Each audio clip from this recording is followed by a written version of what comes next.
Ekonomiskās lejupslīdes laikā krietni samazinājies jauniegādāto automašīnu skaits, kā rezultātā arī iegādāto kasko polišu skaits. Tādēļ bija jāveido kampaņa, kuras galvenais mērķis bija palielināt pārdoto kasko polišu skaitu, kā arī radīt interesi par baltas kasko apdrošināšanu.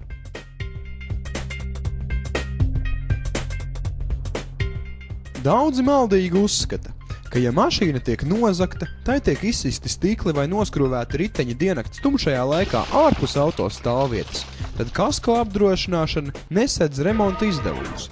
Šis uzskats jau labu laiku nav patiess, un tieši tas kampaņai arī bija jāpasaka. Radošā risinājuma galvenā ideja bija parādīt, ka balta kasko ir sava veida nakts autostāvvieta, jo tā pilda līdzīgas funkcijas. Tika radīta mobīla kasko nakts autostāvvieta, kura tika novietota tirdzniecības centru Alfa, Spice un Domina autostāvvietās.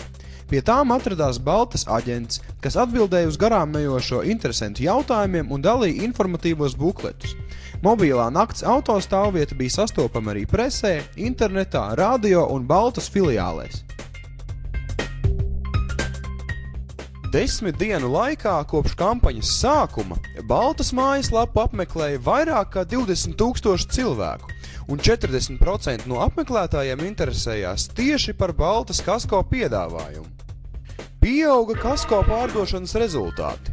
Jau otrajā kampaņas nedēļā polišu atjaunojumi pieauga par 55%, bet jauna noslēgtu līgumu skaits par 20%. Rezultāti pierāda arī to, ka maldīgais uzskats par kasko zaudējumu atlīdzināšanu ir zudis.